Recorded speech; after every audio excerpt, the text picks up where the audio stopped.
കോട്ടയത്ത് cricket പരിശീലകനെതിരെ POCSO case. മുൻ രഞ്ജി താരവും പരിശീലകനുമായ കെ രാഗേഷിനെതിരെയാണ് കേസ്. പരിശീലനത്തിനെത്തിയ വിദ്യാർത്ഥിനികളാണ് ഇയാൾക്കെതിരെ പരാതി നൽകിയത്. പാലക്കാട് സ്റ്റേഷനുകളാണ് രണ്ട് സംഭവങ്ങൾ റിപ്പോർട്ട് ചെയ്തത്. കേസ് രജിസ്റ്റർ ചെയ്തതോടെ പ്രതി ഒളിവിൽ പോയി. ഇയാളെ പിടികൂടാനുള്ള ഊർജ്ജ ശ്രമത്തിലാണ് പോലീസ്. കോട്ടയത്ത് നിന്ന് ജി ശ്രീജിത്ത് ചേരുന്നു. ശ്രീജിത്ത്, ഇതെന്നാണ് ഈ കേസിനാസ്പദമായ സംഭവം? പ്രത്യേകിച്ചും പാലായിലും കോട്ടയത്തും വെച്ച് രണ്ട് കേസുകൾ ഈ വ്യത്യസ്ത കാലയളവിലാണോ? എത്ര കുട്ടികളാണ് ഈ പരിശീലനത്തിനെതിരെ പരാതിയുമായി രംഗത്തെത്തിയിട്ടുള്ളത്?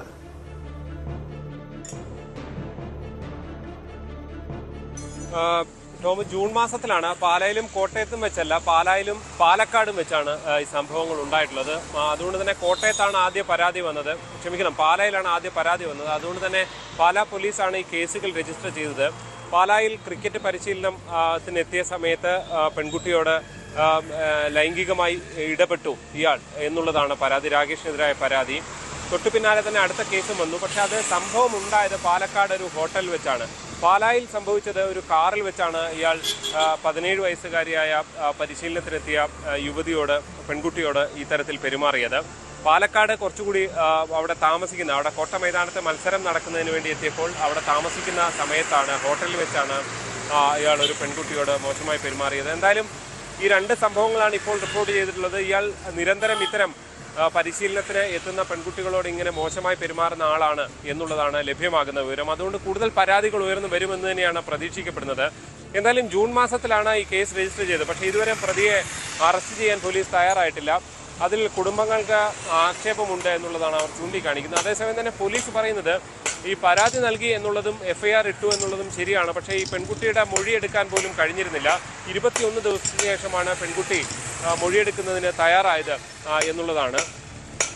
അതാണ് അങ്ങനെ ഒരു കാര്യം വരുമ്പോൾ പിന്നീട് ഹോട്ടൽ മുറിയും കാര്യങ്ങളും ഒന്നുമല്ല, പാലായിലൊരു പൊതുസ്ഥലത്ത് അരുണാപുരത്ത് വെച്ച് ഒരു കാറിൽ വെച്ച് ഇങ്ങനെ സംഭവം ഉണ്ടായി എന്നാണ് പറയുന്നത്. അതുകൊണ്ട് തന്നെ ഇവർ രണ്ടുപേരും അവിടെ ഉണ്ടായി എന്നുള്ളത്. ഇപ്പോൾ ഹോട്ടലാണെങ്കിൽ അതിന്റെ രജിസ്റ്ററും കാര്യങ്ങളും പരിശോധിക്കാം. പക്ഷേ ഇത് കാറിൽ വെച്ച് സംഭവിച്ചു എന്ന് പറയുമ്പോൾ അതിന്റെ കൂടുതൽ വിവരങ്ങൾ CDR ഉൾപ്പെടെ കണ്ടെത്തേണ്ടതുണ്ട്. അത്തരം തെളിവുകൾ ശേഖരിച്ച ശേഷമാണ് പാലാ പോലീസിന്റെ അന്വേഷണം മുന്നോട്ട് പോകുന്നത്. പക്ഷേ പാലക്കാട് പോലീസിന്റെ അന്വേഷണം ആണ് കുറച്ചുകൂടി ഗൗരവമേറിയ കേസ്, രണ്ടും തമ്മിൽ താരതമ്യം ചെയ്യുമ്പോൾ. പക്ഷെ അത് കാര്യമായി മുന്നോട്ട് പോയതായുള്ള വിവരം ഇതുവരെയില്ല.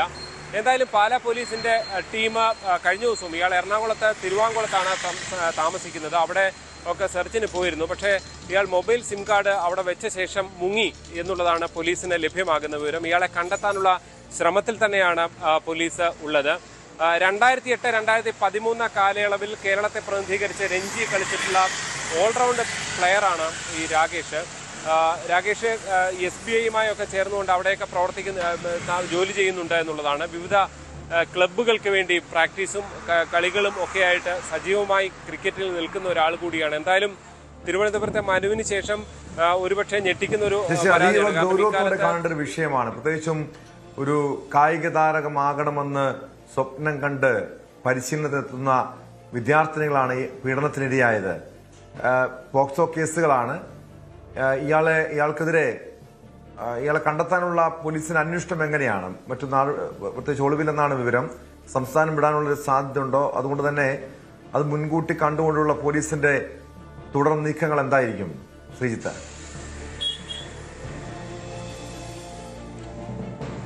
അന്വേഷണം ഫലത്തിൽ വൈകിട്ടുണ്ട് എന്നുള്ളത് യാഥാർത്ഥ്യമാണ്. അതായത് പ്രതിക്ക് രക്ഷപ്പെടാൻ കഴിയുന്ന ഒരു സമയം ഇക്കാര്യത്തിൽ പരാതി FIR ഇട്ട ശേഷവും ലഭിച്ചിട്ടുണ്ട്. പക്ഷേ അതിന് പോലീസിന്റേതായ പരിമിതികളുണ്ട്. പ്രത്യേകിച്ച് ഈ പരാതിക്കാരിയുടെ മൊഴി ഉൾപ്പെടെ രേഖപ്പെടുത്തേണ്ടതുണ്ടായിരുന്നു, മഹസർ തയ്യാറാക്കേണ്ട സാഹചര്യമുണ്ടായിരുന്നു. പക്ഷെ അതിനൊന്നും സാധിച്ചില്ല ആദ്യഘട്ടത്തിൽ. അതിന്റെ കാരണം ഇതാണ്, അതായത് ഈ ഒരു കേസിൽ പെൺകുട്ടി അടക്കം മൊഴി നൽകാൻ വൈകി എന്നുള്ളതാണ്, പോലീസ് ആവശ്യപ്പെട്ടിട്ടു എന്നുള്ളതാണ് പോലീസ് ചൂണ്ടിക്കാണിക്കുന്നത്. എന്തായാലും ഈ പ്രതി വീട്ടിൽ മൊബൈൽ സിം കാർഡ് ഊരി വെച്ചിട്ടാണ് രക്ഷപ്പെട്ടിരിക്കുന്നത്. അതുകൊണ്ട് തന്നെ കണ്ടെത്തുക ഒരല്പം ദുഷ്കരമാണ്. പക്ഷേ എന്നാലും സ്ട്രൈക്കർ ടീമുകൾ അടക്കം ഇയാളെ കണ്ടെത്തുന്നതിനുള്ള ശ്രമം നടത്തിക്കൊണ്ടിരിക്കുകയാണ്. തീർച്ചയായും കേരളത്തിന് പുറത്തുൾപ്പെടെ വിവിധ സംസ്ഥാനങ്ങളിലൊക്കെ യാത്ര ചെയ്തിട്ടുള്ള ആളായതുകൊണ്ട് തന്നെ അത്തരത്തിൽ ഇയാൾ കേരളം വിട്ടു പോകാനുള്ള സാധ്യതയൊക്കെ പോലീസ് പരിശോധിക്കുന്നുണ്ട്.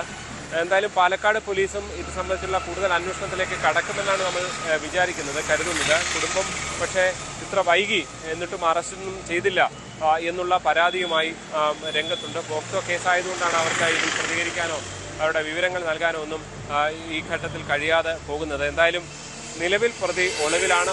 പ്രതിയെ കണ്ടെത്തി മാത്രമേ ഇതിൽ അന്വേഷണം കാര്യമായി മുന്നോട്ട് പോവുകയുള്ളൂ കേട്ടോ.